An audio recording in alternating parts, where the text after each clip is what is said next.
Cardiografía en las canalopatías.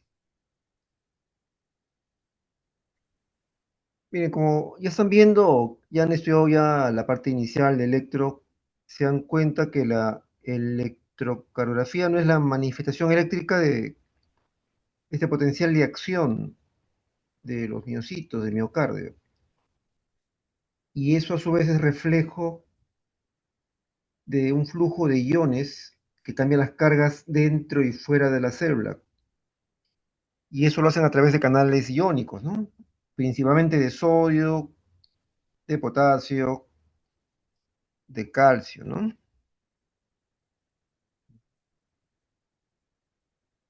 Y los canales iónicos son proteínas. Y como toda proteína, para que se sintetices a través de un código genético. Tengo pendiente. Todos los días había conferencias. Hay un micrófono prendido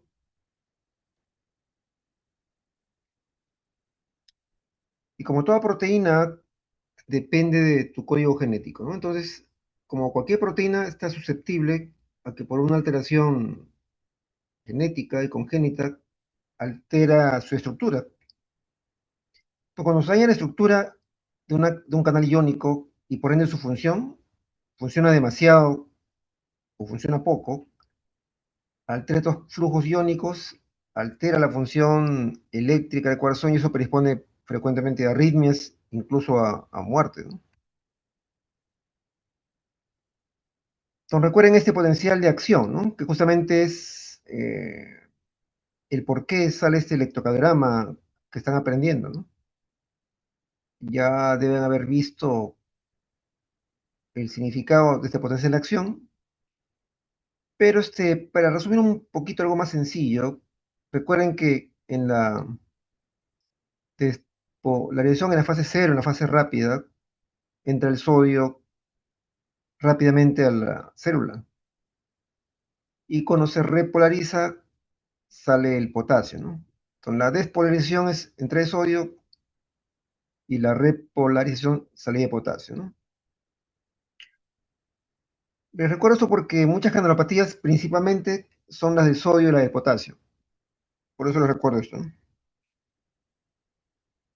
Acá vean unos ejemplos de canalopatías asociadas a mutaciones de los canales de potasio cardíacos, ¿no?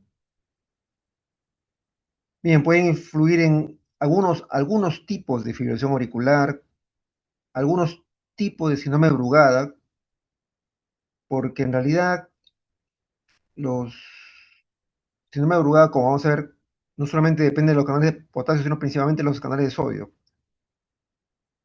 Síndrome de reposición temprana, síndrome de QT largo, síndrome de QT corto, son síndromes que pueden ser manifestación de esos canales iónicos alterados, ¿no? De potasio. Lo mismo va a pasar con los canales de sodio. Y como se dan cuenta, hay una gran serie de mutaciones en diferentes niveles de los canales que alteran su función y dan arritmias, ¿no?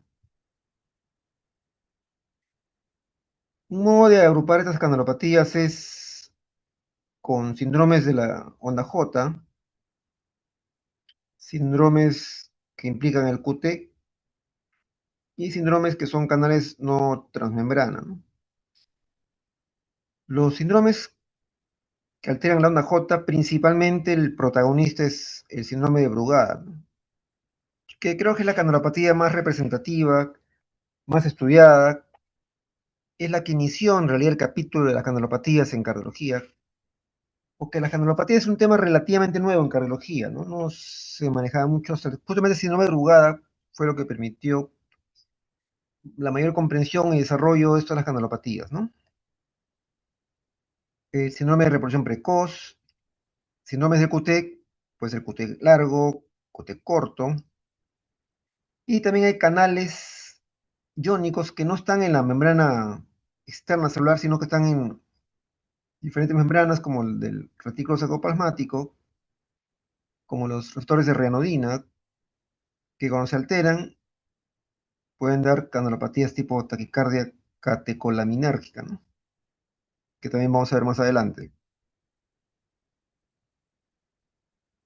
Entonces, estos canales iónicos alteran su estructura y por ende su función, y o funcionan mucho o funcionan poco. Y en esa alteración cambian la morfología de la despolarización del corazón y causa alteraciones en el electrocardiograma, como vamos a ver. Y decíamos que la primera canalopatía más famosa, más estudiada, más significativa de alguna manera es el síndrome de Brugada, ¿no? Bien, el síndrome de Brugada es una canalopatía relativamente joven, efectivamente. Fue descrita en un estudio de casos por primera vez en el año 92 por los hermanos cardiólogos electrofisiólogos españoles Pedro y Joseph Brugada, ¿no? Los hermanos Brugada. Es hereditaria, es autosómica, dominante, y en el electrocardiograma se caracteriza por este patrón, que está acá, sobre todo en B1, B2, incluso hasta B3, que consiste en una elevación del segmento ST, pero en forma de aleta de tiburón en B1 y B2,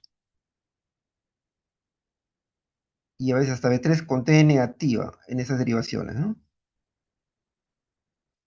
Esta enfermedad tiene una incidencia de 5 por cada 10.000 habitantes más o menos, y se le atribuyen al menos el 20% de las muertes súbitas en corazones con estructura normal. Eso hay que entenderlo, ¿no? Antiguamente, antes del descubrimiento de estas canalopatías, catalogábamos estas muertes súbitas como muertes idiopáticas, ¿no? Cuando moría un niño decíamos síndrome de el niño de muerte en la cuna. No sabíamos la causa, una cosa idiopática. Y posiblemente la causa era esa escandalopatía, ¿no? Por ejemplo, Brugada, ¿no? Que es una causa de muerte súbita, ¿no? Acá están los hermanos Brugada, son cardiólogos electrofisiólogos españoles. Acá está el doctor Josep Brugada, Pedro Brugada, ambos son los que escribieron este síndrome. Su hermano menor, Ramón Brugada, se dedica más a la parte genética de las canalopatías. Y la siguiente generación es su sobrina, la doctora Georgia Brugada, que es electrofisióloga pediatra, ¿no? Ellos han venido varias veces al Perú, son extraordinarias personas, extraordinarios cardiólogos, son queridos y admirados por todo el mundo, ¿no? Son gente extraordinaria en realidad.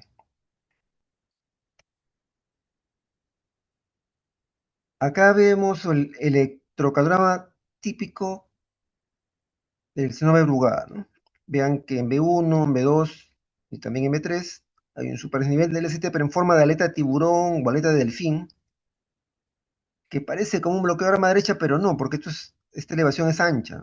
En el bloqueo de rama derecha es una cosa estrecha, ¿no? ¿Y por qué es importante reconocer este síndrome de Brugada? Porque lamentablemente se asocia con generación de arritmias tipo taquicardia ventricular, fibrilación ventricular, que puede ocasionar muerte súbita, ¿no? En gente joven, pues 20, 30 años, 40 años, se mueren, ¿no? O, peor aún, en los niños. Puede ocasionar muerte en niños incluso, ¿no?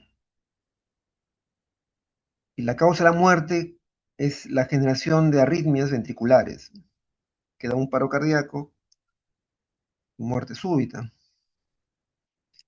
Si bien es cierto, la arritmia más frecuente que genera la muerte súbita son las arritmias ventriculares tipo taquicardia ventricular, fibrilación ventricular. En un grupo de pacientes también puede generar asistolia. Con el paro auricular y asistolia también puede ser un causante de muerte súbita como culpable de una canalopatía como síndrome de Brugada, ¿no? Pero lo más representativo, lo más frecuente son las arritmias ventriculares.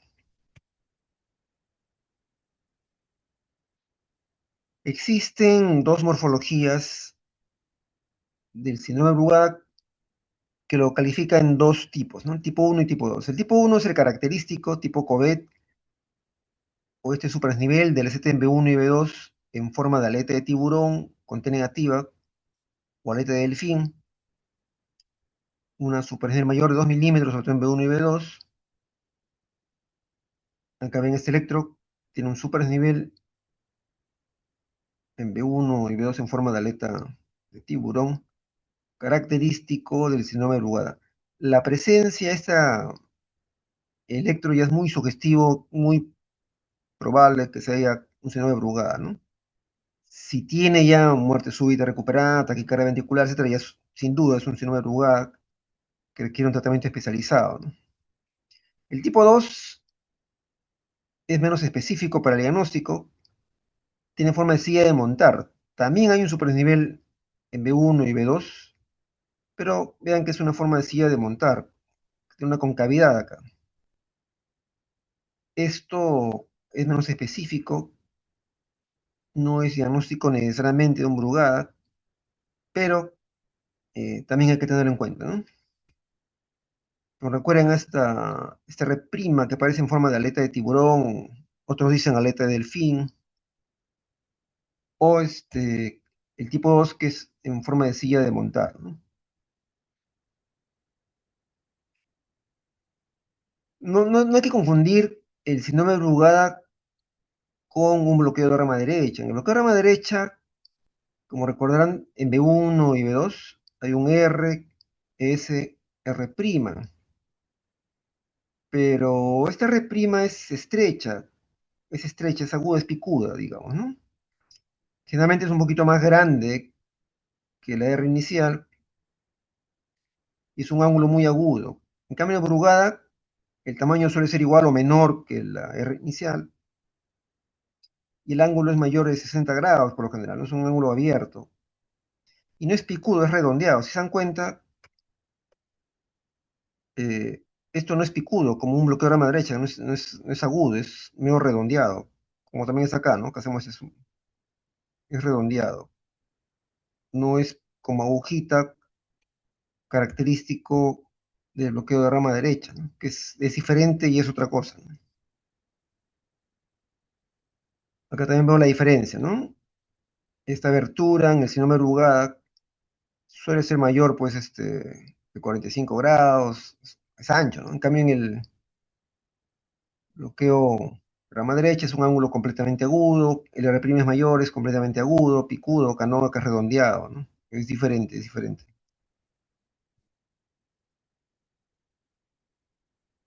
A veces, este patrón de electrocardiograma no se manifiesta permanentemente. De repente el paciente viene con síncope, muerte súbita, o dice que toda su familia tiene muerte súbita y tiene un electro normal. Y hay una serie de maniobras o fármacos que permiten desenmascarar el patrón. El más usado es un fármaco o fármacos bloqueador de los canales de sodio tipo agmalina, ¿no? La agmalina es un bloqueador de los canales de sodio que cuando tenemos duda o ver la posibilidad de que si es un Brugada o no, se inyecta al paciente generalmente 1 miligramo por kilo y lo que era aparentemente normal se manifiesta el patrón Brugada luego de la agmalina, ¿no?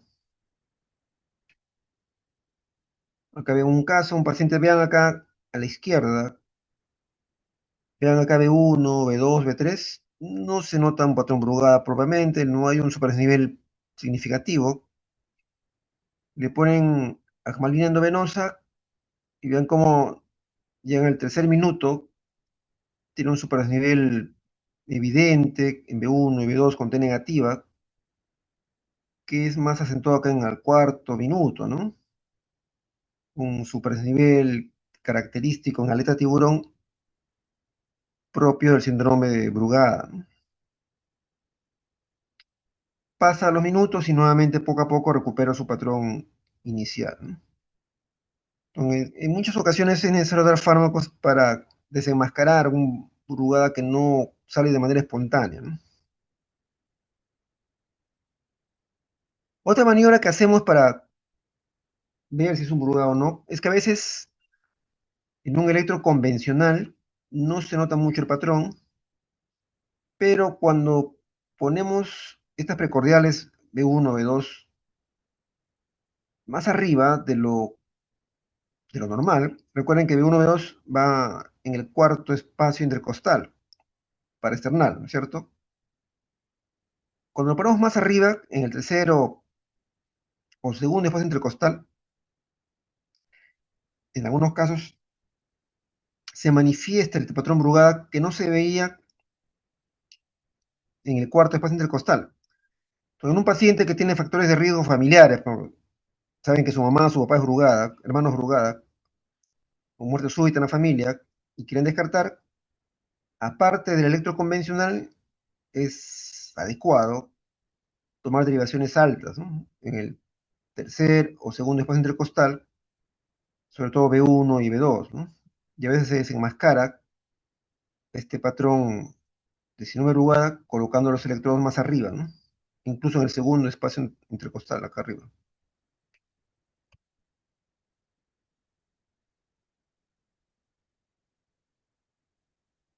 Acá veo un test de provocación también, paciente que tiene Brugada, tiene un poquito de supersensibilidad, pero no es tan grosero. Ponen un poco más arriba los electrodos, se nota un poquito más, pero cuando le ponen flecainida, que también es un bloqueador de los canales de sodio parecido a la esmalina, se manifiesta mucho más evidente el síndrome Brugada, ¿no? Con un patrón de aleta de tiburón acá.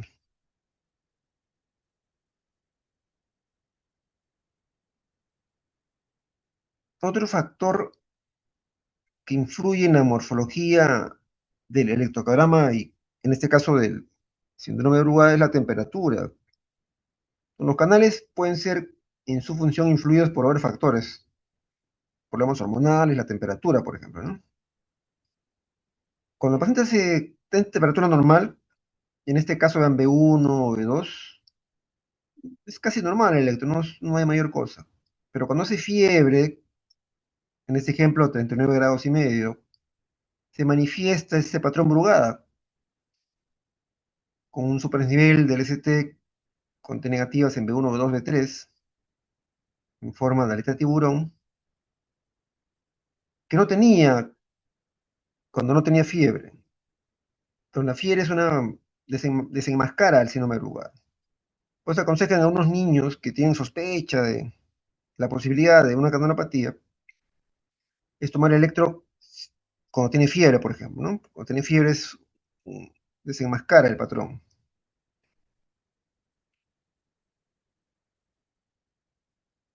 Hay varios criterios, hay unos criterios de Shanghái para el diagnóstico de síndrome de Brugada.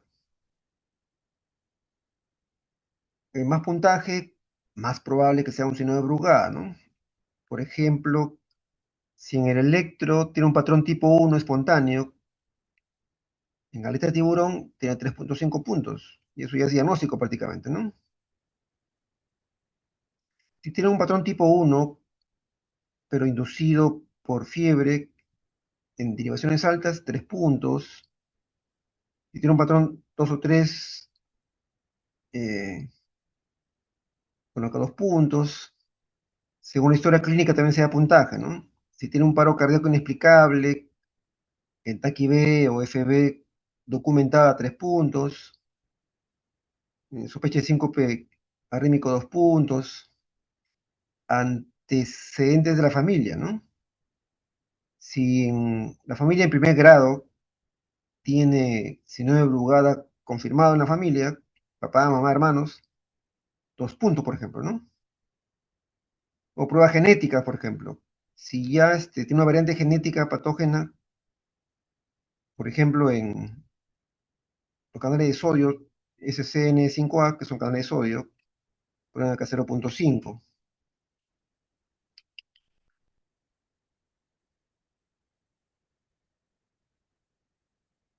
La morfología del Brugada tipo 1 son parecidos, pero hay ciertas diferencias que se pueden evaluar. Vean, ambos electros son Brugada patrón 1, tipo 1, ¿no? Tipo Covet o forma de aleta de tiburón. Vean acá B1, B2, B3, B1, B2, acá una aleta de tiburón en B1, B2, con T negativa, característico del síndrome de Brugada. Acá también, este es el B1, este es el B2, vean en forma de aleta de tiburón, son brugadas, ambos. Pero vean acá, el de la izquierda, vean de uno, vean acá en la cara lateral en pecuarios B5, B6, tiene una onda S importante, en D1, B5, B6, que nos hace recordar un bloqueo de rama derecha,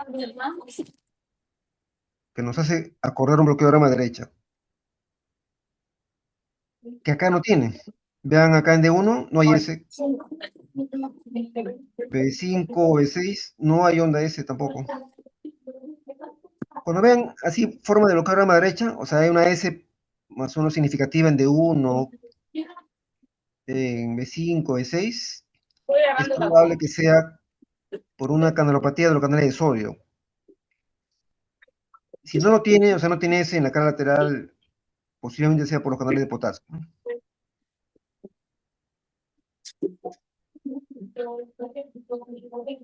Chicos, hay un micrófono prendido, por favor.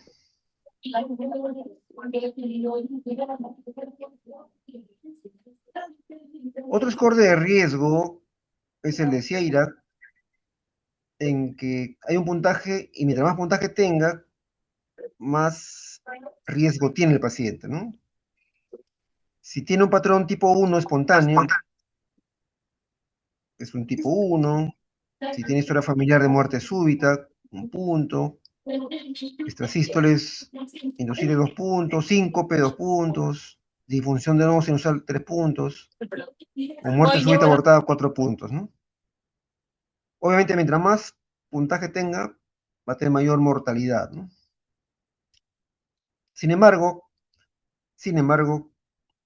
actualmente, independientemente del riesgo, si estamos seguros que es un Brugada, hay que tratar a todos por igual, porque a veces el primer síntoma del Brugada es la muerte súbita, ¿no? Y tenemos que tratarlo, ¿no? Generalmente con un desfibrilador implantable, ¿no? Si bien es cierto, todo Brugada es una cosa de riesgo que requiere un tratamiento muy especial y de mucho cuidado, hay marcadores que son de más alto riesgo todavía, ¿no? Por ejemplo, el tipo 1 espontáneo, este patrón electrográfico en forma de tiburón con T negativa, en B1, B2, es de riesgo, ¿no? O sea, de manera espontánea su electro siempre es así, es de riesgo.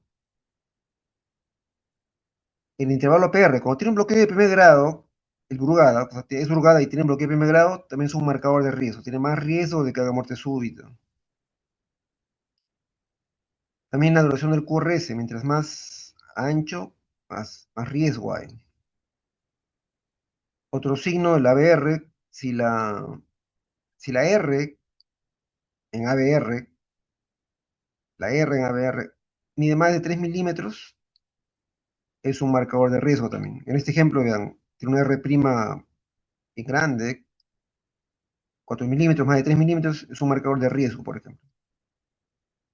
La fragmentación del QRS, que se refiere cuando hay muescas en esta parte de la aleta de tiburón, es un signo de riesgo. Si hace fibrilación auricular o flúter auricular, es de más riesgo. Si además tiene un patrón de reproducción precoz, sobre todo en la cara inferior y lateral, también es un marcador de riesgo.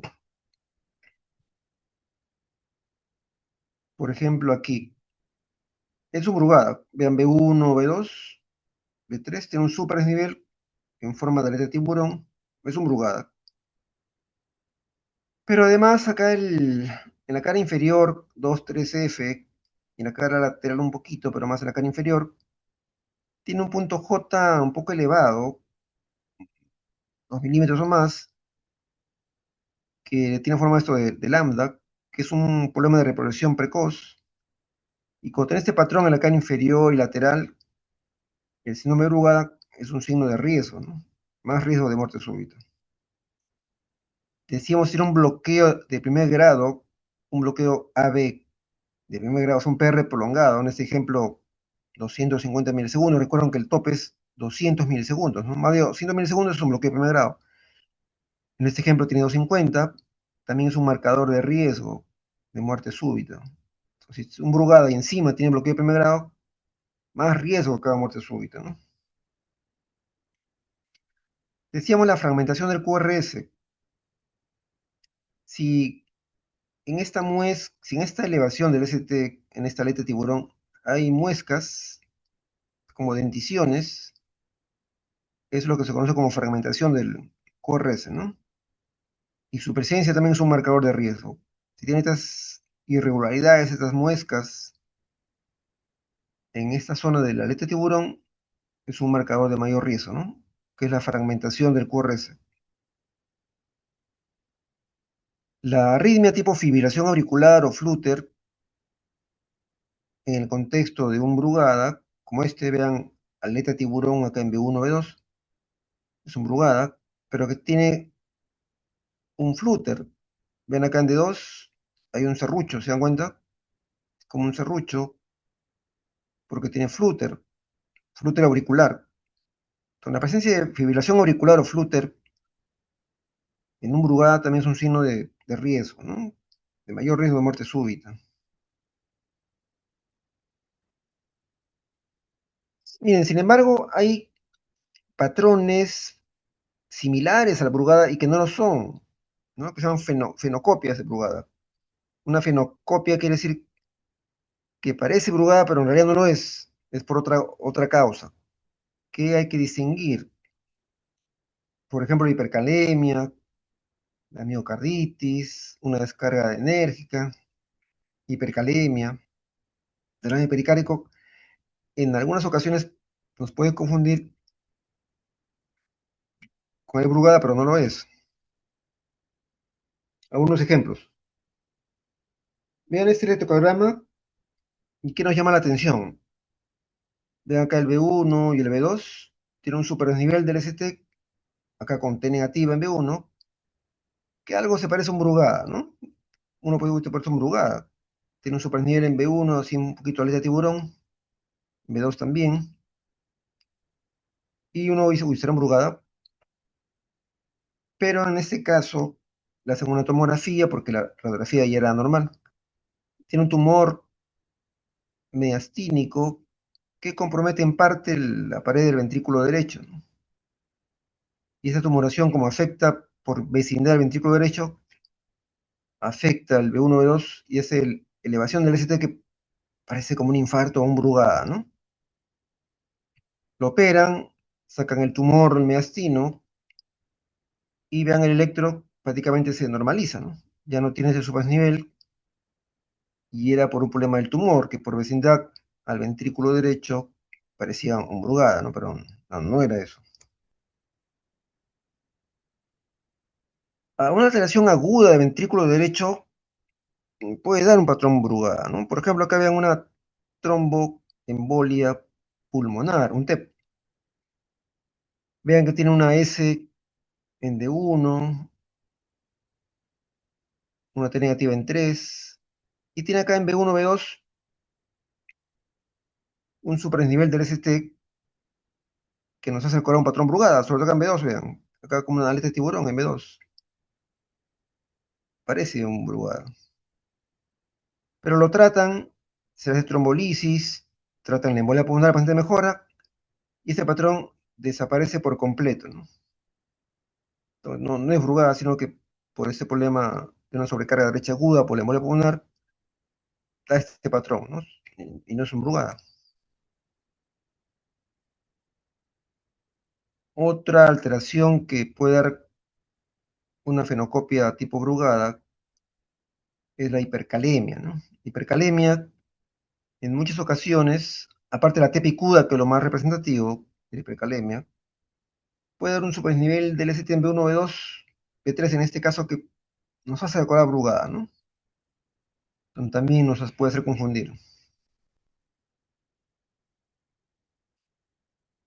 A veces la hiponatremia también puede dar un poquito de supernivel en B1, B2, como en este ejemplo, vean, en B1 y en B2, un poquito de supernivel con T negativa, corrigen hiponatremia y eso prácticamente desaparece, ¿no? Entonces una hiponatremia también podría dar una fenocopia tipo Brugada.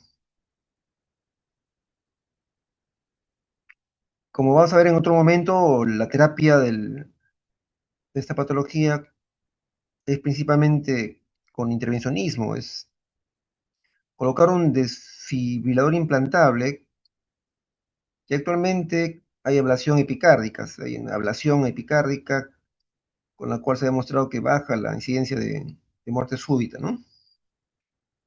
Y aún así se está planteando nuevos estudios terapéuticos. Otra canalopatía que ya mencionábamos es el patrón de represión precoz. En la represión precoz, lo que se puede ver es un punto J elevado, una onda J elevada, sobre todo en precordiales y la cara inferior.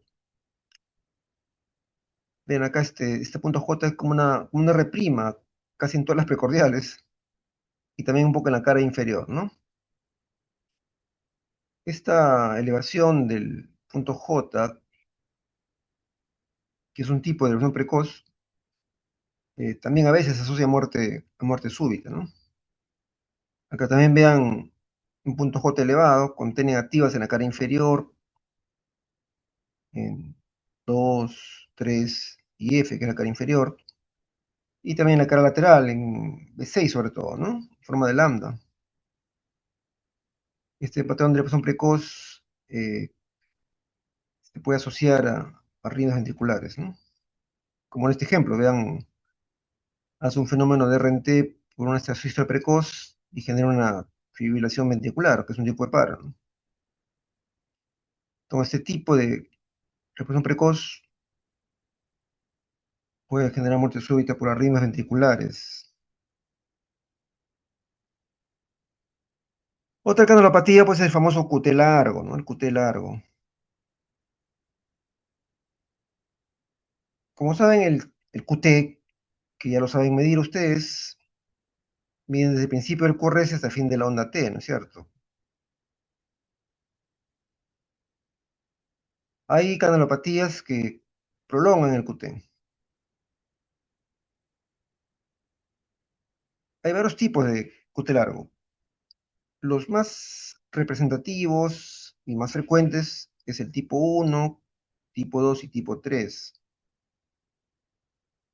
En el QT largo tipo 1, que es por una baja actividad de los canales de potasio, se caracteriza porque hay una onda T prolongada, de base, digamos, ancha, que prolonga el QT, ¿no? En el tipo 2 es una onda T de baja amplitud, más chatita, y mellada, ¿no? O bifurcada, digamos. Una onda T así mellada y de poca amplitud.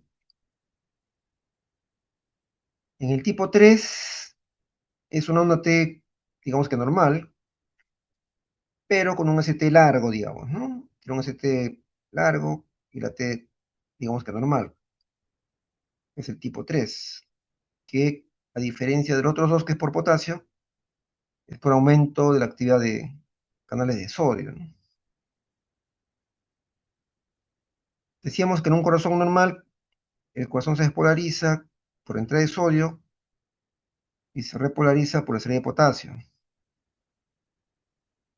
Pero si los canales de sodio son muy activos y durante la repolarización sigue entrando sodio, el QT se va a prolongar. Con el aumento de la actividad de sodio causa QT largo, ¿no?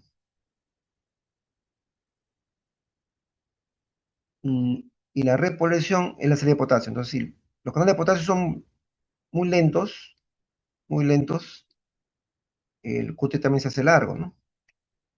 Por eso acá el tipo 1 y el tipo 2 es por poca actividad de los canales de potasio, y el tipo 3 es por aumento de actividad de los canales de sodio, ¿no? Igual que Brugada es una canalopatía congénita, ¿no? Congénita. Entonces el tipo 1, más o menos 30-35% de los casos de QT largo, es una onda T de base ancha. El tipo 2 también es poca actividad de los canales de potasio, 25 a 30% de los casos. Es una onda T de menos amplitud, baja amplitud, mellada, ¿no? Bifurcada. El tipo 3 es por un aumento de los canales de sodio en su actividad, son el 5-10% de los casos de QT largo, ¿no?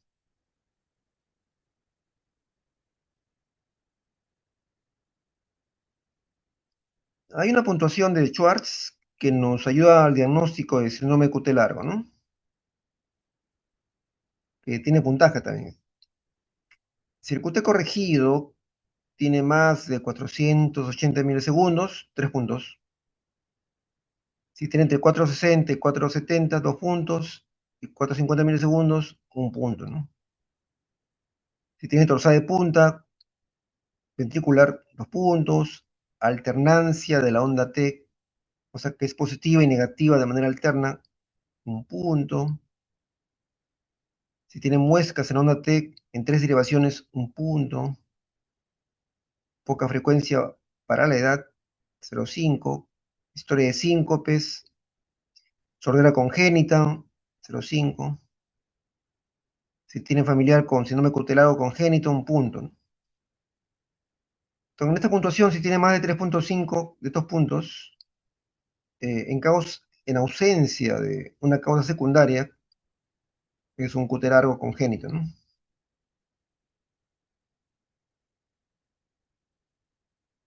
Decíamos que hay un montón de tipos diferentes de síndrome cutelargo, ¿no?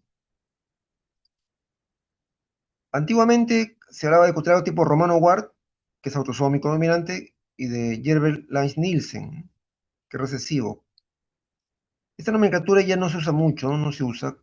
Hacemos la tipología de los cutelargos, ¿no? Tipo 1, tipo 2, tipo 10, etcétera. Pero sí vale la pena recordar porque el QT largo con Gerber-Lange-Nielsen se asocia a hipoacusia, ¿no?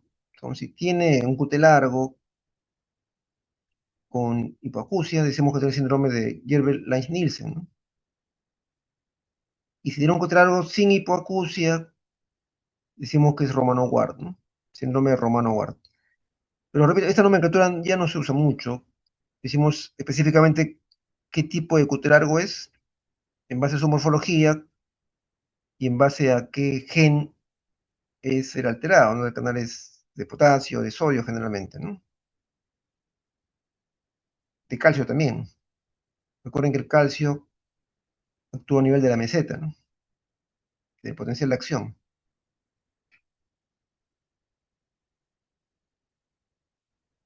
Cuando miden el QT, midan principalmente en la derivación de 2 o B5, ¿no? Sobre todo de 2.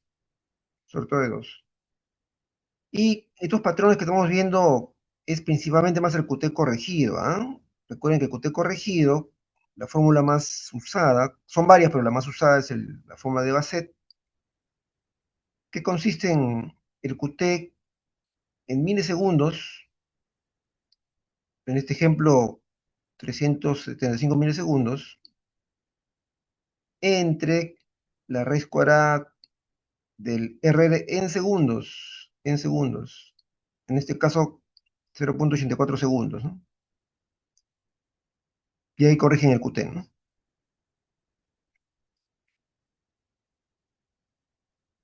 Ahora, ¿cómo bien el QT? Recuerden que para medirlo bien, trazan una tangente en la rama descendente de la onda T,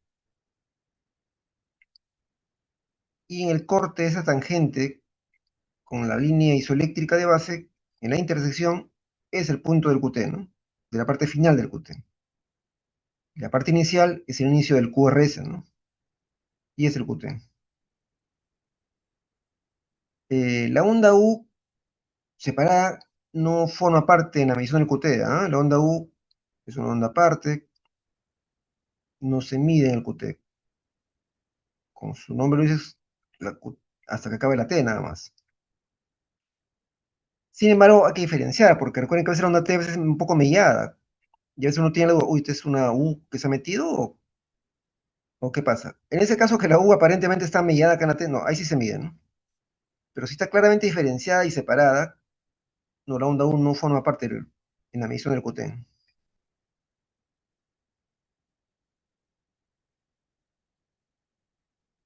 Acá dice la onda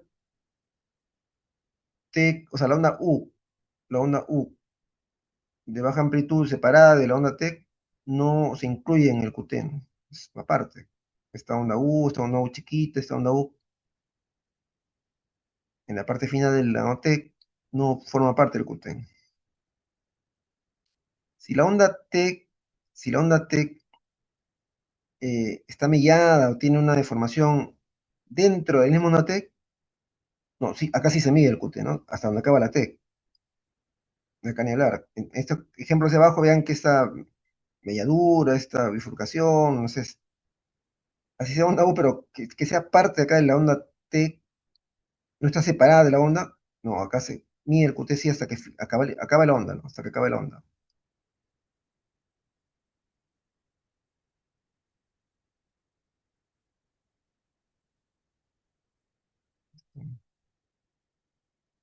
¿Qué signo de alto riesgo nos indica el QT largo, ¿no? ¿Qué cosa nos va a preocupar? Si el paciente con QT largo ha hecho taquicardia ventricular tipo torsada de puntas, es de alto riesgo, ¿no? La rima característica del QT largo es la torsada de punta, que es la taquicardia ventricular polimórfica, ¿no? El QT largo se asocia mucho a torsada de punta. Otro factor de riesgo que implica una arritmia inminente ventricular es la alternancia de la onda T. Vean en este ejemplo, tiene un QT largo, pero la onda T acá más profunda, acá menos profunda, más profunda, menos profunda. Hay una alternancia latido-latido, ¿no? Y es un signo de alto riesgo que va a ser taquicardia ventricular. En los bebés, en los primeros días de vida, hay un bloqueo funcional tipo 2-1, ¿no? Como en este ejemplo, vean, en este pedacito de electro hay un PQRS, acá hay una P, esto de acá es la T de este QRS, no tiene un QT largo, y acá hay una P antes de la T. Esta P, de nodo sinusal, no forma un QRS porque está en periodo refractario. Como tiene un QT largo, esta P cae encima y no conduce porque está en periodo refractario. Y recuerden, en el periodo refractario, el corazón no se puede volver a despolarizar. Tengo que aparecer como tiene un bloqueo, ¿no?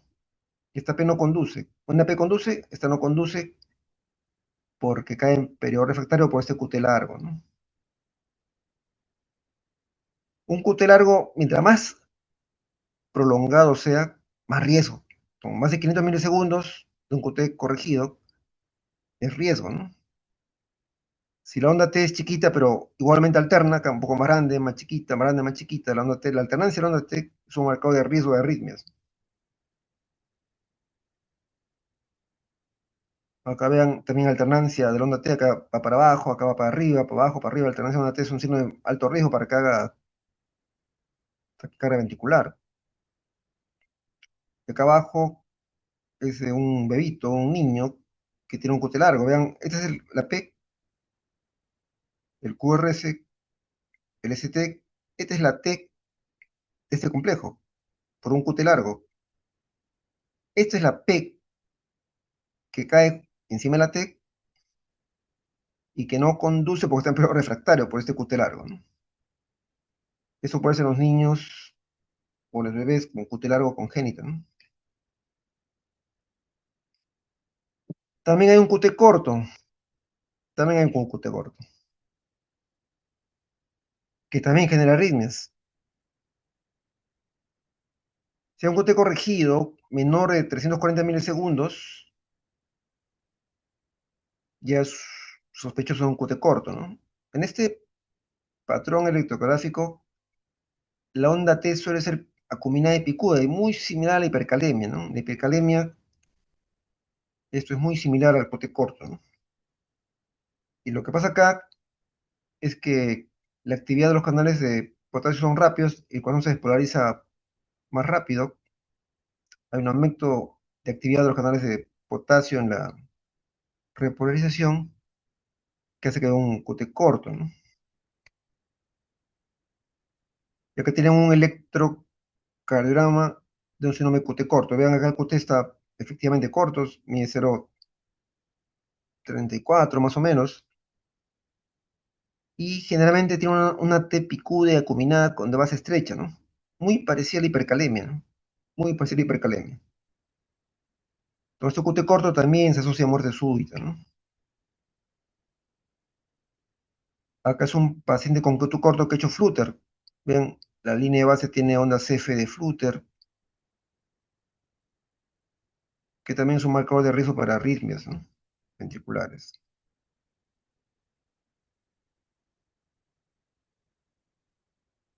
También es un patrón con QT corto que es muy similar a hipercalemia. Como vamos a ver en la próxima clase, la hipercalemia se caracteriza en la fase inicial por una onda T picuda, alta, simétrica de base estrecha, ¿no? Nos hace recordar mucho la hipercalemia, ¿no?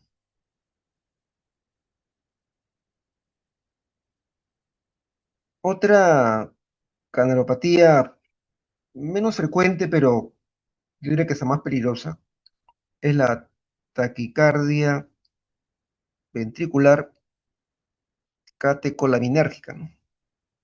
La taquicardia polimórfica catecolaminérgica, como su nombre lo dice, catecolaminérgica, que frente a una descarga adrenérgica, por ejemplo, el ejercicio, si el corre, ejercicio, una emoción fuerte, ese ejercicio les genera taquicardia ventricular. Inicialmente, el ejercicio hace extrasístoles ventriculares, en este ejemplo, bigemina, vean, empieza con sinusal tranquilito, le hacen hacer un ejercicio en la prueba de esfuerzo, empieza a hacer extrasístoles ventriculares, en bigeminismo, se hace más frecuente, empieza a hacer ráfagas de, se llama taquicardia ventricular bidireccional.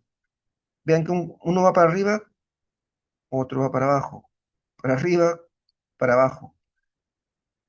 Esta taquicardia ventricular bidireccional es más o menos característica también de esa taquicardia catecolaminérgica, ¿no? Acá está bigeminando, uno normal, extrasístole, normal, extrasístole. Acá es un periodo de taquicardia ventricular en recuperación. Con el ejercicio les desencadena estas arritmias ventriculares. Esto es peligroso, el paciente corre y se puede morir. Recuerden por fisiología que cuando el corazón se despolariza en la sístole, esta entrada de calcio en la membrana plasmática, acá en los túbulos T, gatilla y facilita la apertura del canal de calcio del retículo sarcoplásmico. Recuerden que el retículo sarcoplásmico es como el almacén de calcio en la célula, ¿no? El retículo sarcoplásmico está lleno de calcio y cuando se activa por esa entrada de calcio de fuera de la célula, ¡pum! Libera el calcio al citosol. Y ese calcio es un gatillo para el inicio de la contracción, ¿no? Ahora ese calcio tiene que regresar. Entonces, en la diástole, en la relajación, en la diástole, el calcio regresa al retículo sarcoplásmico, usando energía ATP, y todo se estabiliza nuevamente, ¿no? En esta patología, ¿qué pasa? Que estos canales de renodina, canal receptor de renodina, no termina de cerrarse y da una sobrecarga de calcio en el citosol. Y esa sobrecarga de calcio produce contracción involuntaria y arritmias ventriculares, ¿no?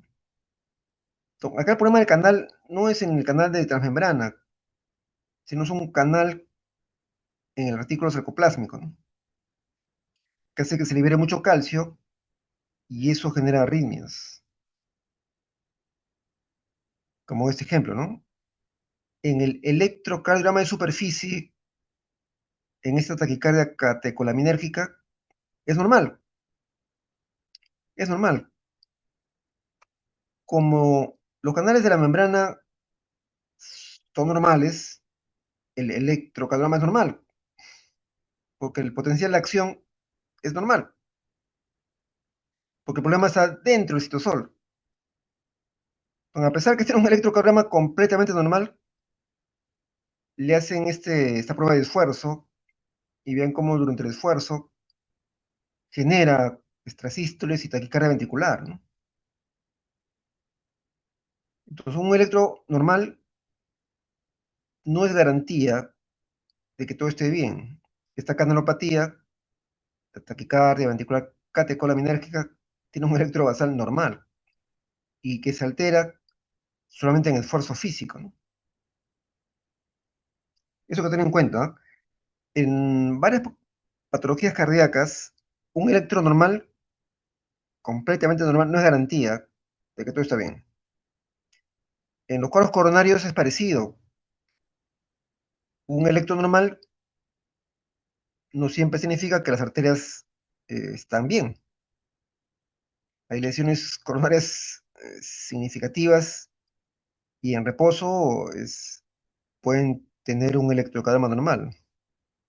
Por eso que existen pruebas funcionales, ¿no? Pruebas de esfuerzo, pruebas de perfusión, etcétera, etcétera, para hacer un diagnóstico adecuado, ¿no?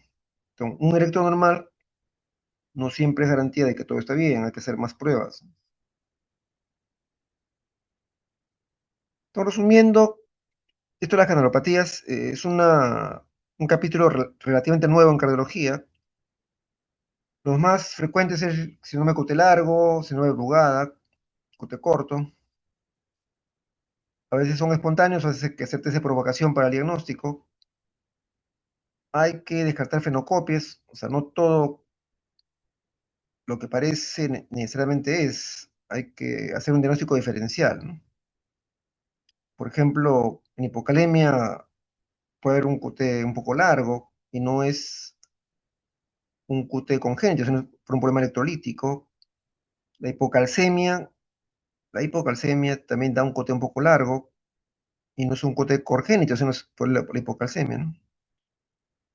Las fenocopias de síndrome de Brugada, ¿no? De embolia pulmonar, tumores mediastínicos, hipercalemia también. El QT corto, recuerden que la hipercalcemia se manifiesta con QT corto y no es un síndrome QT corto congénito, sino que es secundario a la hipercalcemia. Entonces es un riesgo diferencial, ¿no?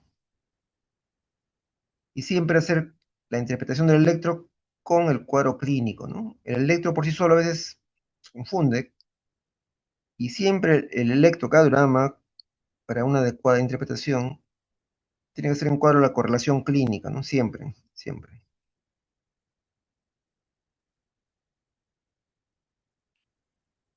Recuerden, antes que se me olvide, en el QT largo, en el mundo real, la causa más frecuente de un QT largo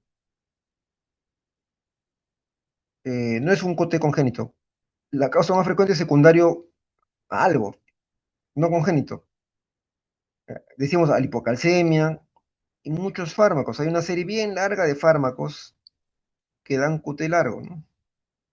Muchos antiarrítmicos, por ejemplo, amiodarona, que usamos mucho, da QT largo. Y es un poco paradójico, porque, por ejemplo, la amiodarona en exceso es una arritmia que se puede convertir en proarrítmica, ¿no? Si prolonga mucho el QT, es un antiarrítmico proarrítmico al final. Todo lo bueno en exceso se puede convertir en malo después, ¿no? Y hay una serie bien larga de fármacos antibióticos, haloperidol, quinidina, etcétera, etcétera, que pueden prolongar el QT y es secundario al fármaco, ¿no? Suspenden el fármaco y el QT se normaliza, ¿no? Pero si el paciente de manera espontánea tiene este QT largo con antecedentes familiares, no, es un QT largo congénito probablemente, ¿no? Que hay que tratar.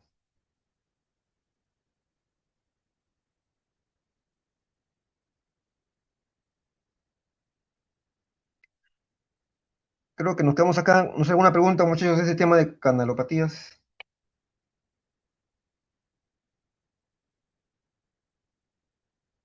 Profesor, buenas noches. ¿Qué Eh, tal? ¿En UCI se puede ver ese tipo de electrocardiograma? ¿Dónde? ¿En UCI? Sí, ¿Te refieres a que te refieres que si la frecuencia de los casos permite que los veas fácilmente o ¿Te refieres que por patologías de UCI lo vas a ver en UCI? No, no entiendo bien la pregunta. Mira, Sí, las canalopatías,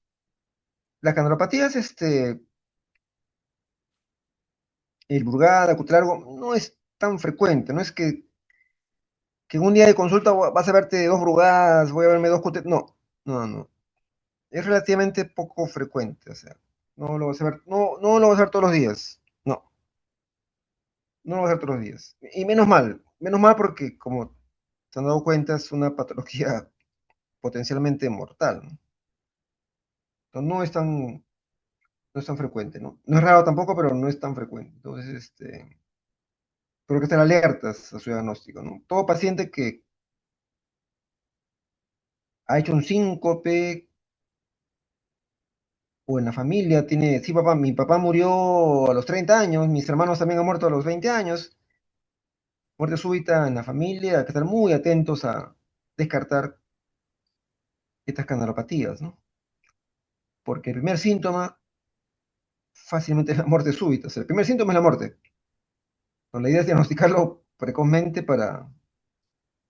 La mayoría de veces tenemos que poner un cardio desfibrilador implantable, ¿no? Que es lo único en realidad que ha demostrado hasta ahora bajar la mortalidad, ¿no? En el caso de Brugada, como mencioné, sí se está avanzando con la ablación del epicardio derecho, que parece que eso va a también mejorar, ¿no? Y en la UCI coronaria, canalopatía, sí hemos tenido Brugadas, eh, que hemos puesto desfibriladores, pero menos mal, como digo, es poco frecuente, no es de todos los días, es poco frecuente. En la historia de la UCI coronaria, por ejemplo, cuando hemos puesto creo que tres desfibriladores por Brugada, ¿no? En la historia de la UCI, es poco frecuente. Usted algo van a ver más.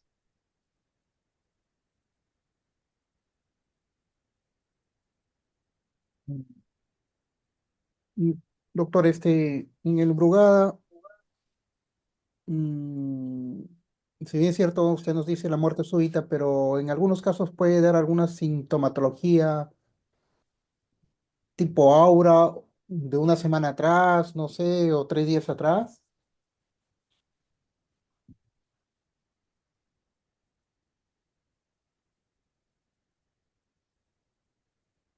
Miren, el Brugada es una canalopatía. Entonces, si alguien hace muerte súbita, antes que se descubra esto, le hace una autopsia, una necropsia, analizan el corazón y macroscópicamente no tiene nada, es un corazón sano. Coronarias limpiecitas. El miocardio, perfecto. El tamaño, el grosor, sano, no tiene nada. Macroscópicamente no tiene nada. En la macroscopía y en la función de contracción, en una ecografía que le puede, todo va a ser normal. El daño es molecular. El daño es molecular. Entonces, cuando hablamos de canales iónicos, estamos hablando de moléculas, son proteínas. Son proteínas. Estos canales son proteínas. Y su alteración alteran el flujo iónico. Es un daño funcional estructural de moléculas, ¿no? De moléculas. ¿Qué predispone a las arritmias? Entonces, ¿qué cosas, de qué manera te puede avisar esto? Si padece arritmias intermitentes por el Brugada y se recupera, el paciente puede tener síncopes. Doctor, pucha, me he desmayado, no sé por qué. Me he desmayado y amanecí en la casa, en el baño, y me desperté, no sé qué me pasó. Hay que estudiar a ese paciente, ¿no? El síncope nos preocupa, por ejemplo. Ha tenido dos síncopes. Después del tercero, ya se muere.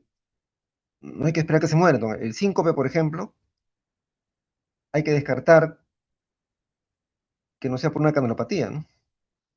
No es lo más frecuente. En los jóvenes, el síncope más frecuente es vasovagal, 99%.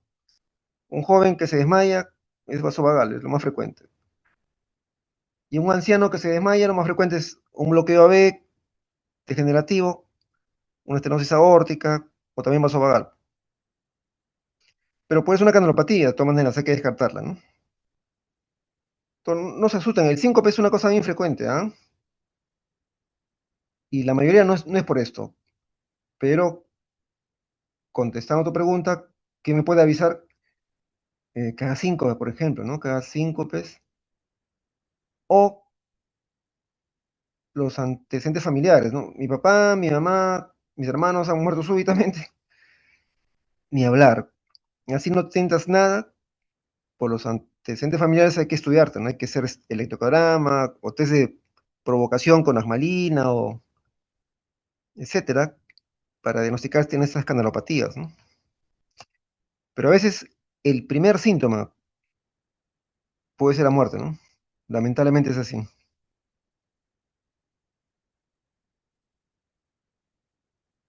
Sí. ¿Otra pregunta? Doctor, ¿y por qué es tan mortal? O sea, la única respuesta es porque es genético.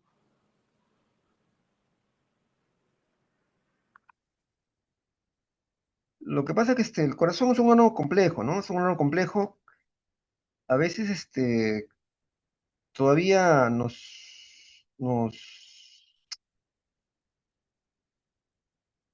vemos el corazón como una bomba mecánica, ¿no? Es un músculo que bombea sangre, ¿no? Con las válvulas que se abren y se cierran. Pero todo ese mecanismo es entre otras cosas, por eh, flujos iónicos en la membrana. Esto es molecular, ¿no? Y este potencial de acción es frágil. Este potencial de acción es frágil y depende de muchos factores, se encuentra de varios tipos de canales.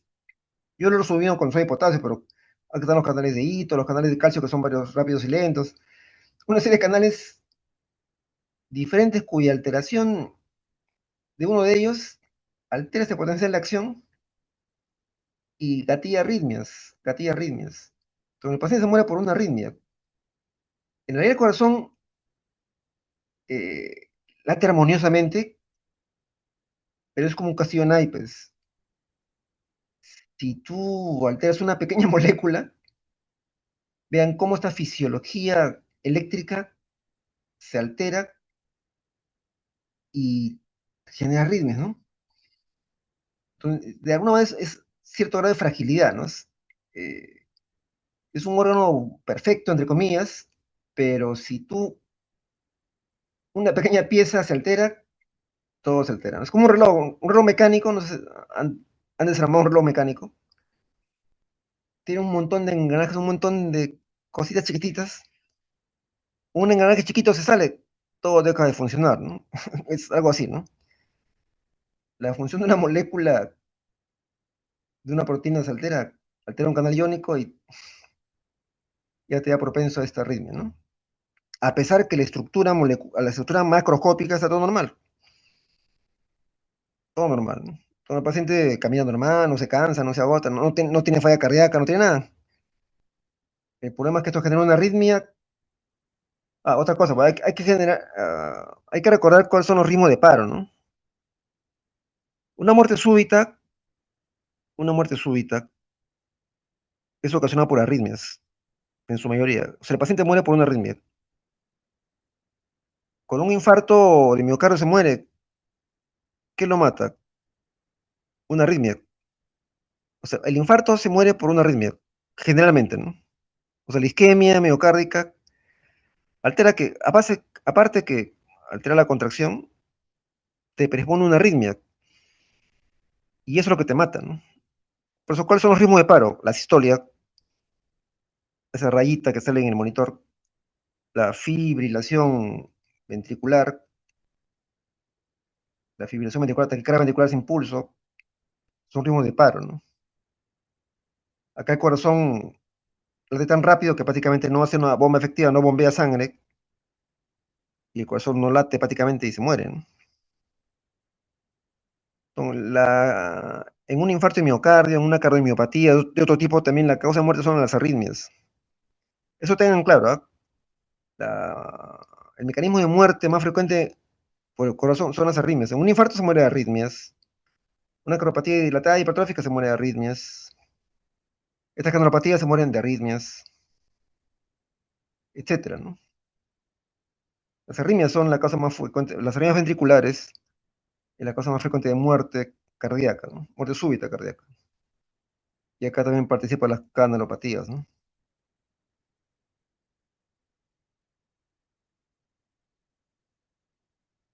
Sí, otra pregunta, chicos. Doctor, en esa imagen, las aletas de tiburón que se ve allí, Sí, hacia la derecha, luego cambia hacia un patrón en puntas. Esa es la secuencia natural.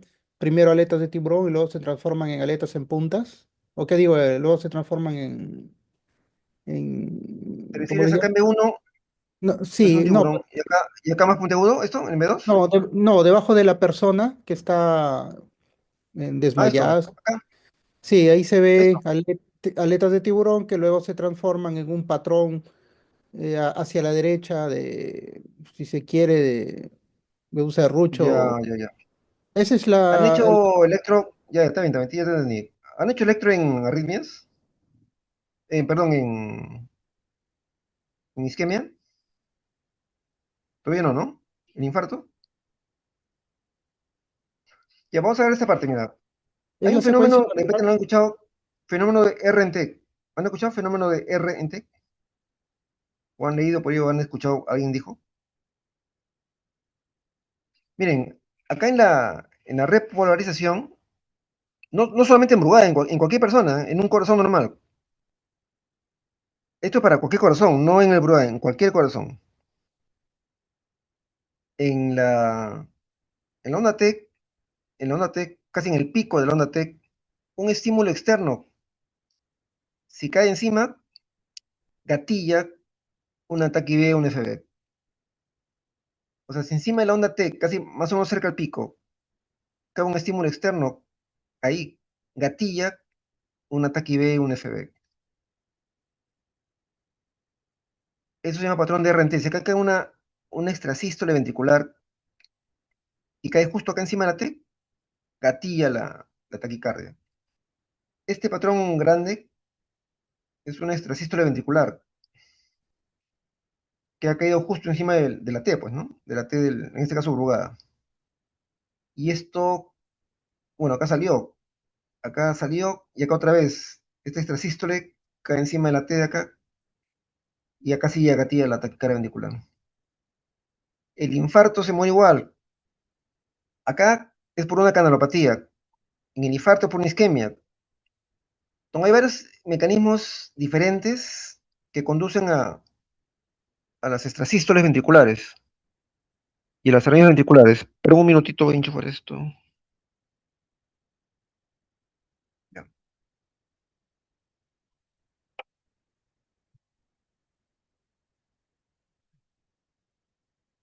La isquemia, una canalopatía, una cardiomiopatía, predispone a estas extrasístoles que si cae encima de la T,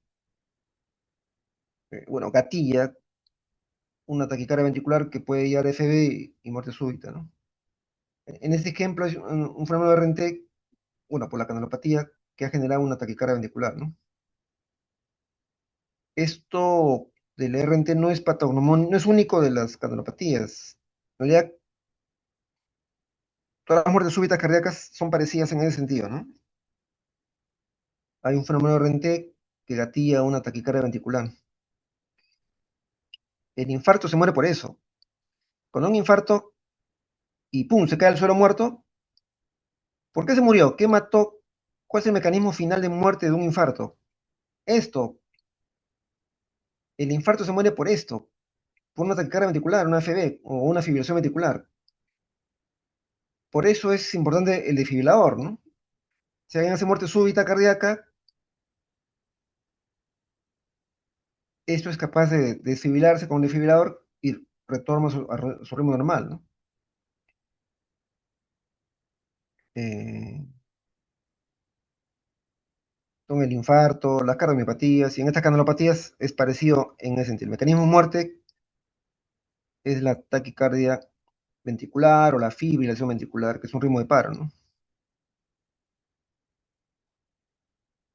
Por eso es muy importante cuando el paciente hace muerte súbita, y ustedes son testigos, están en el hospital, de frente hace un masaje, pero el masaje es un puente. El masaje cardíaco es un puente para que haya perfusión hasta que llegue el desfibrilador. Agarran las palas del desfibrilador y ¡pum! Lo desfibrilan, ¿no? Y el paciente, Dios mediante, se recupera, ¿no? Porque tú ya sabes de antemano que es así. O sea, sin ver el electro, si yo sé, un paciente viene con dolor torácico, se está infartando, y se desmaya sin muerte súbita, se desmaya al suelo, sin electros, chicos, sin electro yo ya sé que lo más probable es que esté así, porque es la cosa de muerte. Luego masaje hasta que me llegue el desfibrilador, y con el desfibrilador lo paso nuevamente a su ritmo normal, ¿no? Y tiene que ser rápido, porque mientras más tiempo esté en paro, más difícil es sacarlo, ¿no? Mientras más precoz, más fácil, el paciente se recupera más fácil, ¿no? Por eso decía que el tratamiento hasta ahora más efectivo y prácticamente único hasta ahora de este Brugada, cuyo mecanismo de muerte es esta de arritmia, es colocar un desfibrilador implantable, que es como un marcapaso que lo pones dentro del cuerpo, pero que detecta la arritmia y cuando la detecta, descarga y te desfibrila, ¿no? Desde adentro, ¿no? Y el paciente siente como un golpe, uy, ¿qué pasó? Es porque se desfibriló automáticamente, ¿no? La máquina automáticamente te desfibrila, ¿no? Te descarga por dentro, ¿no? Es un desfibrilador automático implantable, porque sabemos que el mecanismo de muerte es este. Entonces el tratamiento es colocar un desfibrilador automático implantable, ¿no? O sea, dentro del cuerpo, para evitar que se muera, ¿no?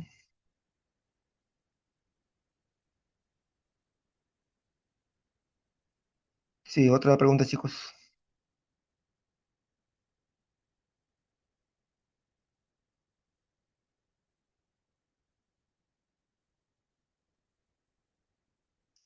Es un tema relativamente nuevo, relativamente nuevo. Estamos en estudios, hay mm, nuevos genes que se van descubriendo cada vez, nuevas terapéuticas que están en estudio. Por ejemplo, acá hay Bruda la ablación, electroablación del epicardio del ventrículo derecho, parece que están dando resultados. Y así estamos poco a poco progresando, ¿no? Es una cosa que en evolución. Depende de cuando sean residentes, esto posiblemente haya cambiado algo y haya más información, ¿no? Digamos que eso está en evolución, está en plena evolución, ¿no? Cada año hay nuevas cosas.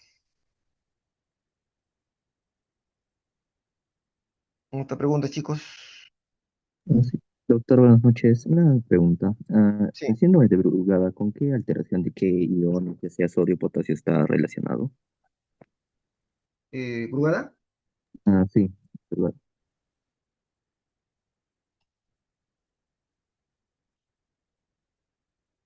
Ya, el patrón de Brugada principalmente es por los canales de sodio y potasio, principalmente.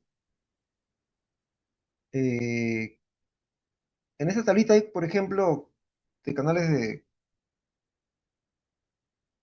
de potasio. Mira, todos estos cambios genéticos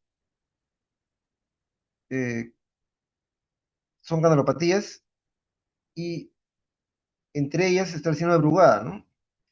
Pero el ion característico, así característico, si tú lees un libro, eh, digamos, básico, te va a decir, canal de sodio. Cuando se descubrió la canalopatía y su histología, lo primero que se descubrió son los canales de sodio, que es el más frecuentemente, y bueno, y el más grave, descubierto, alteraciones del canal de sodio. Pero también se ha descubierto que, como en estos ejemplos, algunos alteraciones del canal de potasio también podrían influir en síndrome de Brugada, ¿no? Por esto decían en los electrocardiogramas, incluso en el electro de superficie, cuando tiene una onda S en D1, B5, B6 con bloqueador a la derecha, este Brugada más es por los canales de sodio. Si no tiene onda S en D1, como en este ejemplo, no hay onda S en D1, no hay onda S en B6, posiblemente se asoman de canales de potasio, ¿no? Generalmente la alteración de los canales de sodio suele ser más agresivo, digamos, ¿no? Y es el primero descubierto, el SCNA5A, que es el gen de sodio, ¿no? Y como te digo, se siguen descubriendo nuevas moléculas alteradas, ¿no?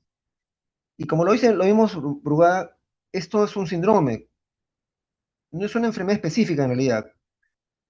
Y yo creo que está muy bien que se llame síndrome porque son diferentes canales que conllevan a un patrón común, pero en el fondo son diferentes, ¿no? Porque una cosa son los canales de sodio, otros son los de potasio, pero digamos que alteran de manera similar y dan un patrón igual, el de Brugada, ¿no? Y también igual de taquicardia ventricular, pero son diferentes iones que dan un patrón común, digamos, ¿no? Pues llamamos síndrome, no es una sola molécula que se altera, son a nivel de diferentes iones, ¿no? Diferentes canales. Entonces es una enfermedad un poquito heterogénea desde el punto de vista molecular, ¿no? Son varios canales diferentes que pueden ser alterados y que conllevan igual a un Brugada, ¿no? Pero principalmente sodio y potasio, ¿no?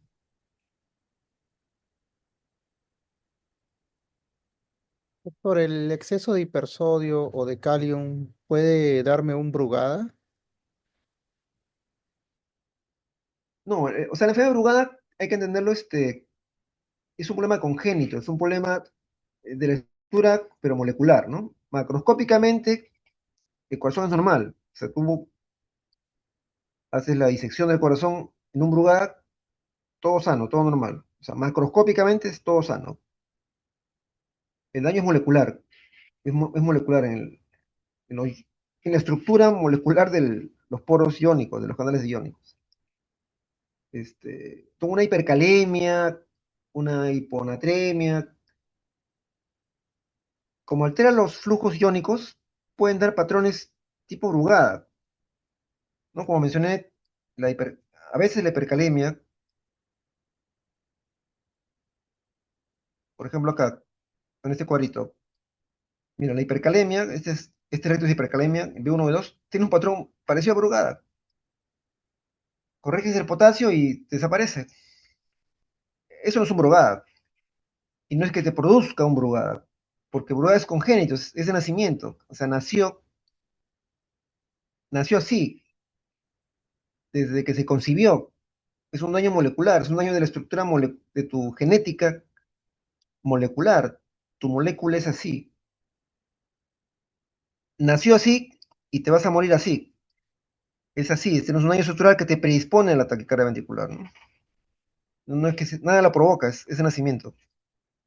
Pero la hipercalemia, por alteración de los flujos iónicos por el potasio, tiene un patrón similar, a veces, pero no es que te produzca un Brugada.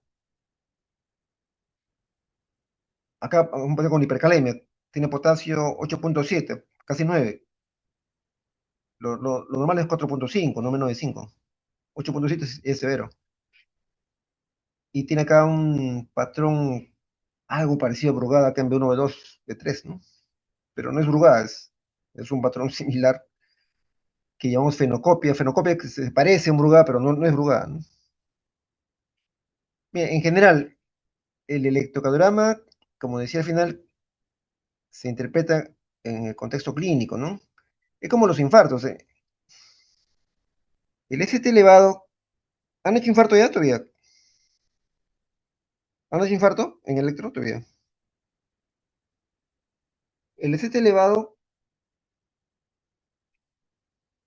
no solamente es por un infarto, hay varias patologías que pueden dar un ST elevado y que parezca un infarto, pero no es. El más típico es la pericarditis, ¿no? La pericarditis de un ST elevado, muy parecido al infarto. Una miocarditis, también de un ST elevado que parece un infarto, pero no es un infarto.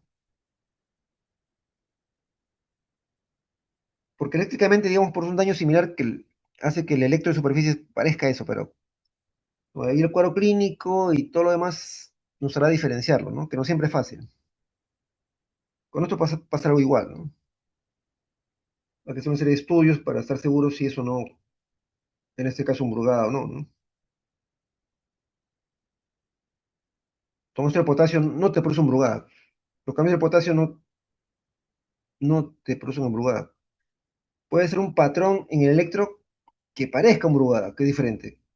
Pero la enfermedad de umbrugada en sí es un problema genético de nacimiento, desde que te concebiste, la estructura de tu molécula iónica, del canal iónico está alterado y altera su función, ¿no? Es un problema de nacimiento.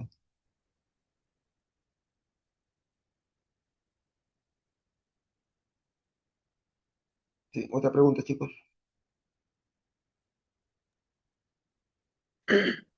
Entonces, doctor, el paciente llegaría a emergencia ya con un diagnóstico. Un paciente que llegue a emergencia, ¿ya llegaría con su diagnóstico o no siempre? ¿Qué, ¿qué tipo de paciente en emergencia te refieres? Más o menos a qué tipo de paciente en emergencia te refieres. Un ¿Algún paciente ejemplo? con estos antecedentes de ya de nacimiento que tiene síndrome de Brugada, ¿cómo se presenta la emergencia? ¿Ya viene con un diagnóstico anterior? ¿Ya nos dice que tiene ese diagnóstico? ¿O ya sabe su diagnóstico o debuta?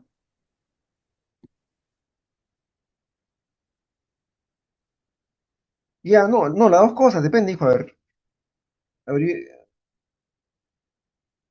la primera vez que vi un Brugada cuando era residente, lo diagnosticamos en emergencia. ¿Por qué vino emergencia? Con casos clínicos se aprende, a ver, como ejemplos, ¿no? Era un paciente de 20 años más o menos, que tenía síncopes. ¿Cuál es su problema? Síncope. Pero antes del síncope sentía palpitaciones. Sentía palpitación y se desmayaba. Y así varias veces. Y llega a emergencia. Por los síncopes. Se desmayó y ya fue a emergencia, ¿no? Por el desmayo. Y le tomamos electro y tenía el patrón tipo uno, ¿no? Tipo uno, en aleta tiburón. Entonces, tiene síncopes a repetición. Y con ese patrón de Brugada no ni hablar. Ese es un Brugada, ni hablar. Hacemos los estudios electrofisiológicos, que eso ya es otra cosa, ya otro capítulo que no voy a aunar. Hicimos estudios electrofisiológicos y ya, pues comprobamos que que era un Brugada, ¿no? Y le pusimos un carbiofibril implantable, ¿no? Entonces, el diagnóstico lo hicimos en emergencia, porque tenía síncopes a repetición. Y ahora, ¿por qué se sincopiaba? Porque hacía arriba ventricular, ¿no? Hacía arriba ventricular, hacía hipoperfusión, y menos mal que se recuperaba, pero lo hacía varias veces, ¿no? En una vez se puede morir. Y para evitar eso es el cardio desfibrilador implantable, ¿no? Otro caso que puede ser, a ver, que sí puede ser que se sepa que se tenga Brugada, puede ser que no se ha podido poner un desfibrilador implantable por logística, que todavía no se puede poner, y que venga por un síncope, ¿no? Y te dice, doctor, tengo Brugada y me estoy desmayando. Puede pasar, ¿no? O te viene, de repente en paro, ¿no? Te trae el hermano, todo se ha desmayado en la calle, tiene antecedente de Brugada, te en paro, tienes que usar tu reanimación, y si es agudo, desfibrilarlo, ¿no? O sea, tú sabes que el mecanismo de muerte son las arritmias ventriculares. Entonces, aquí el tratamiento es desfibrilar. Este paciente muere por un paro en ritmo de FB o TACI-B, ¿no? Donde la fase aguda es desfibrilar.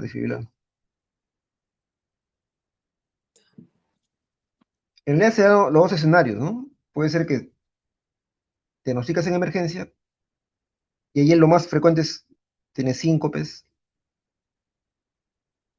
o ha hecho un paro cardíaco, por ejemplo, que se recuperó, o sí, puede ser que tenga Brugada, no estás en desfibrilador, y sigue con síncopes, ¿no? También puede pasar, podría pasar. Pero digo, menos mal, el Brugada es relativamente poco frecuente, no es tan frecuente. En una guardia sola no vas a ver un Brugada. Para que veas un Brugada en emergencia tendrías que hacer, ¿qué te digo? A ver, guardia depende de 2 años. Haciendo guardia 2 años frecuentes, de ahí te encuentras un Brugada. Yo cuántos Brugadas me he diagnosticado en casi 30 años de cardiólogo, 4 será. En 30 años yo me he diagnosticado 4 Brugadas, ¿no? Porque veas más o menos qué tan frecuente es. Menos mal no son frecuentes. Sería un Porque será paciente, alto. Dime. sería un paciente joven entonces, doctor, ¿no? Generalmente jóvenes, sí. Generalmente jóvenes. Sí. Si esto empieza a los 20, 30 años, ¿no? Sí, 20 años, 30 años. En los niños también, ¿ah? Los niños también pueden haber muerte súbita, pero más ya la adolescencia para arriba, ¿no? Como te digo, antiguamente había un término de síndrome de muerte en la cuna, en que un niño sano, así un niño sano, un bebé sano, la mamá va en la mañana a verlo, está muerto. ¿Pero por qué se murió? Estaba sano. Le hacen la necropsia, corazón sano. Entonces, en esa época que no conocíamos nada de esto de las moléculas de los canales iónicos, había un término, se llama síndrome de muerte en la cuna, así se llamaba. Que sabía, no sabíamos por qué se moría, se muerte súbita. Y lo más probable es que sea por todo esto, ¿no? Por esas canalopatías. Que como te repito, en la estructura macroscópica, el corazón es sano. El problema es microscópico, molecular, ¿no? Daño molecular.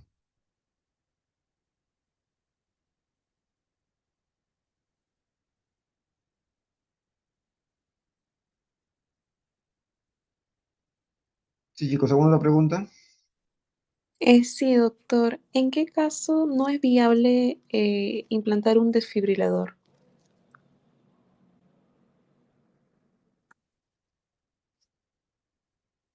Que no, ¿te refieres a que no pueda o que no esté indicado? Claro, que no se pueda. Ya. A ver, no tengo una foto ahorita, no he preparado una foto de desfibrilador, pero el desfibrilador es como un marcapaso en realidad. No sé si han visto los marcapasos. Un marcapaso tiene un cable desde afuera que a través de la vena llega al ventrículo derecho y se conecta al marcapaso, ¿no? El desfibrilador es muy parecido, es muy parecido. Solamente que en la punta del cable, que es más grueso, equivale en función a las palas del desfibrilador. Es un cable un poco más grueso, por si en la punta y más proximal tiene como palas, o cumple el rol de palas ese cable, y eso lo sensa. O sea, no solamente va a descargar, sino que analiza constantemente cómo está el ritmo cardíaco.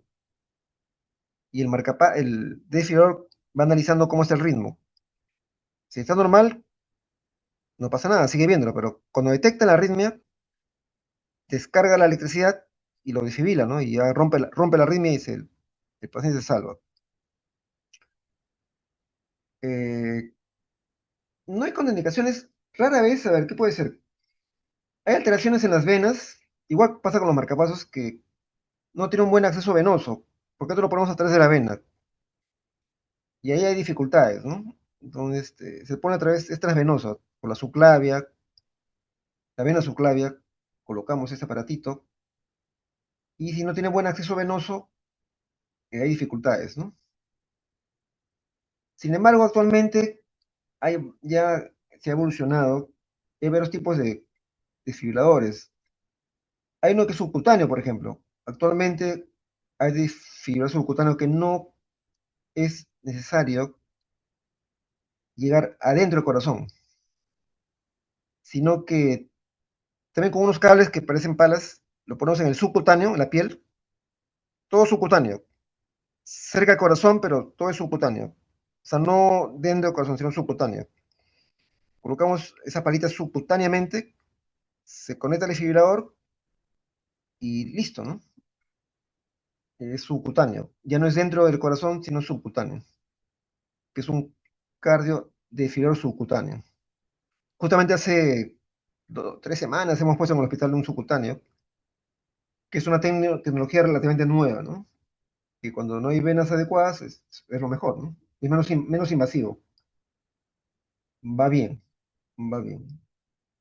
Claro, Cuando doctor. es un bebé, cuando es un bebé, cuando es un bebito, también es un problema, porque como es un bebito, colocar el filor, que es más o menos grande, es un problema.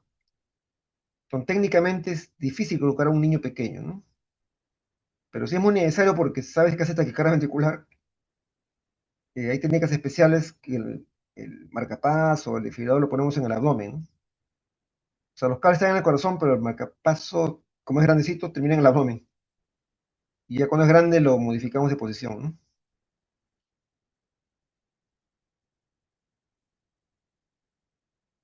Pero el tratamiento más efectivo hasta ahora de estas canalopatías es el desfibrilador implantable, ¿no?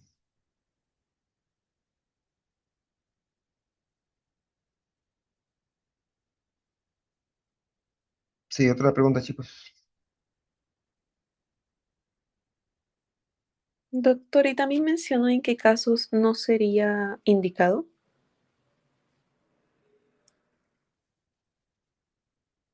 ¿El desfibrilador? Sí, el desfibrilador. A ver, a ver. Sí, esa pregunta es media filosófica. A ver. Mm,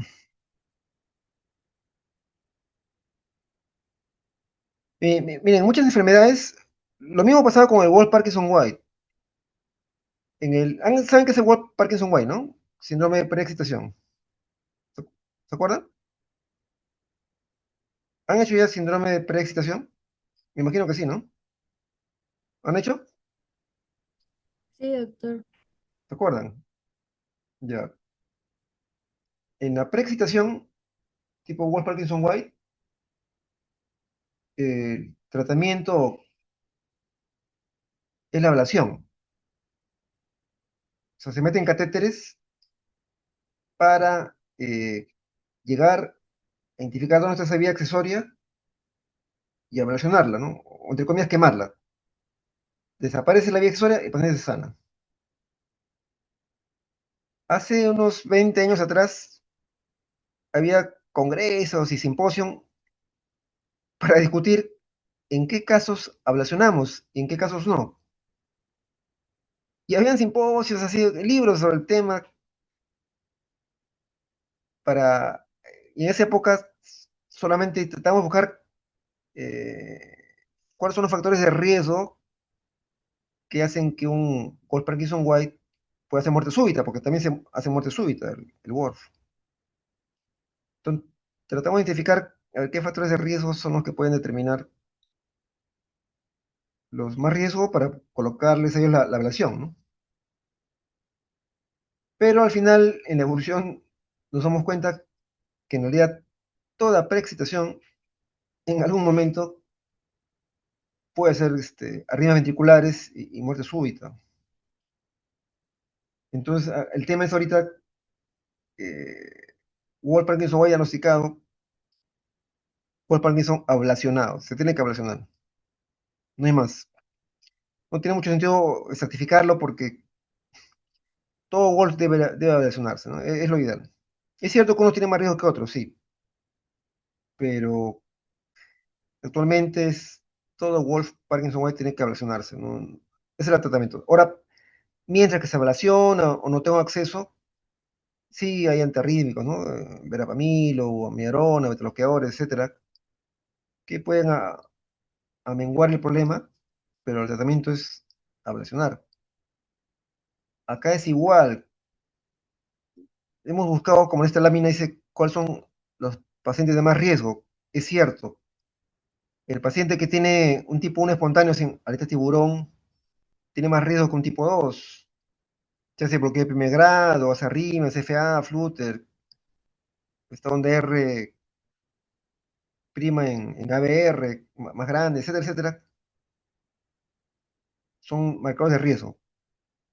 Pero igual, todo Brugada diagnosticado tiene riesgo de muerte súbita. Y todo Brugada diagnosticado debería ir a un desfibrilador.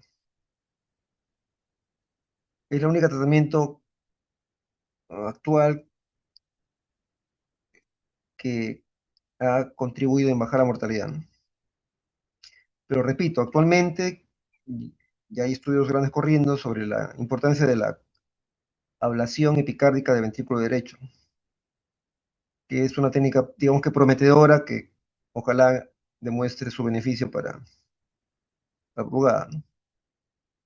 Entonces, de repente eso va a cambiar. En vez de la ablación, en vez de la desfibrilador, pasamos a la ablación epicárdica de ventrículo derecho, ¿no? Está en evolución eso, está en evolución. Pero por el momento, el desfibrilador sigue siendo protagonista en el tratamiento, ¿no? A todos los brugadas diagnosticados, ¿no? Así debería ser. Ahora, ¿cuánto cuesta un desfibrilador?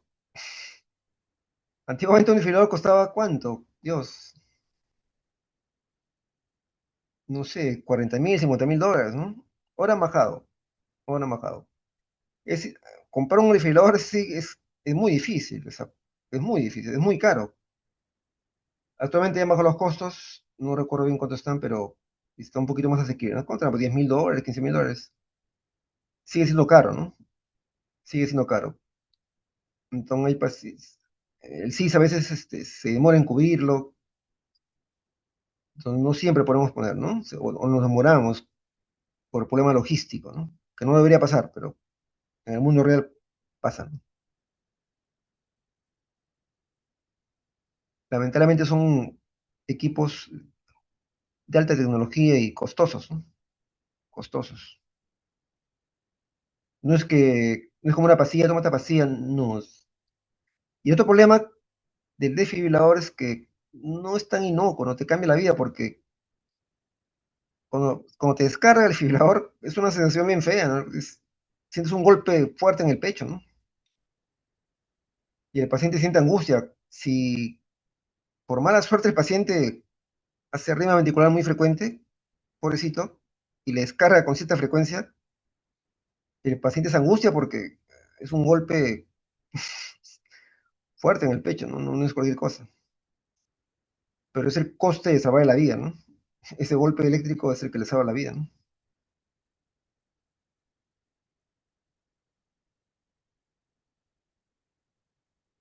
Sí, chicos, otra pregunta. Doctor, entonces ese tipo de pacientes no es recomendable que realicen ejercicios que sean muy demandantes.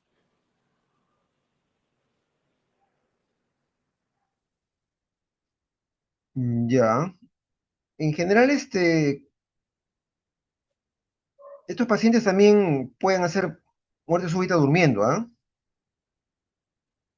La canalopatía que está absolutamente contraindicada que haga ejercicio porque se puede morir en el ejercicio es la taquicardia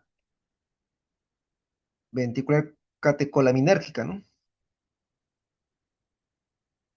La taquicardia ventricular polimórfica catecolaminérgica se gatilla en el esfuerzo físico. Como este ejemplo que te puse, ¿no? Acá está en reposo, empieza a hacer ejercicio, hace extrasístoles ventriculares, 1 minuto ya hace taquicardia ventricular, 2 minutos ya está en taquicardia ventricular, ya por el ejercicio, ¿no? No, la canalopatía que sí definitivamente está contraindicada a hacer nada de ejercicio hasta que es la taquicardia catecolaminérgica, ¿no? Porque hacer ejercicio el que causa la arritmia. Y la brugada no necesariamente, ¿ah? La brugada en ejercicio extremo sí puede influir, pero también puede ser incluso en gente en reposo, ¿no? Gente durmiendo puede haber arritmias ventriculares.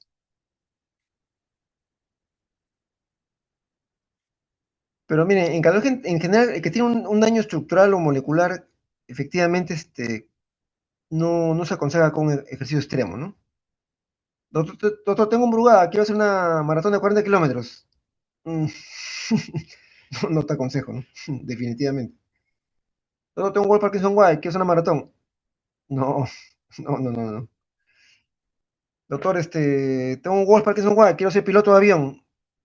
Ni loco. O si no, avísame qué empresa aérea vas para yo nunca ir ahí. Te das una muerte súbita en el avión y todos mueren. No, No, no, no. Estas catalopatías o precipitación, etcétera, a veces la muerte súbita, como te digo, ¿no? Sin ningún aviso, te puedes morir, ¿no? Pero de ejercicio no, la que está así contraindicada absolutamente porque es la taquicardia catecolamínerica, ¿no? Esa de acá, que está en la pantalla, contraindicado completamente. Ahí sí te puedes morir corriendo, ¿no? Literalmente, corres y te mueres.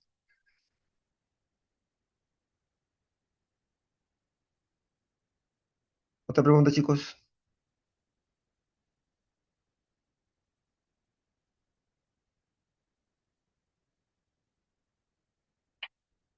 Bien, muchachos, los felicito, veo que ha sido de su interés. Resumiendo, esto es un daño molecular, congénito, de mucho cuidado porque puede producir muerte súbita. La terapia está en desarrollo porque es una cosa relativamente nueva. El difiror implantable es lo más usado actualmente, pero hay terapias que están en estudio como la ablación del epicardio, ¿no? Que posiblemente poco a poco tenga más importancia, ¿no? Ya, chicos, yo voy a hacer también, creo que eso de electrolitos el miércoles. Con cualquier pregunta adicional ahí complementamos. Muchas gracias, doctor. Muy bien, muy bien. Muchas Hasta luego, gracias, hasta doctor luego. Bastidas. Ya, chao, chao. Bonita noche, doctor. Gracias, chicos. Chao, buenas noches.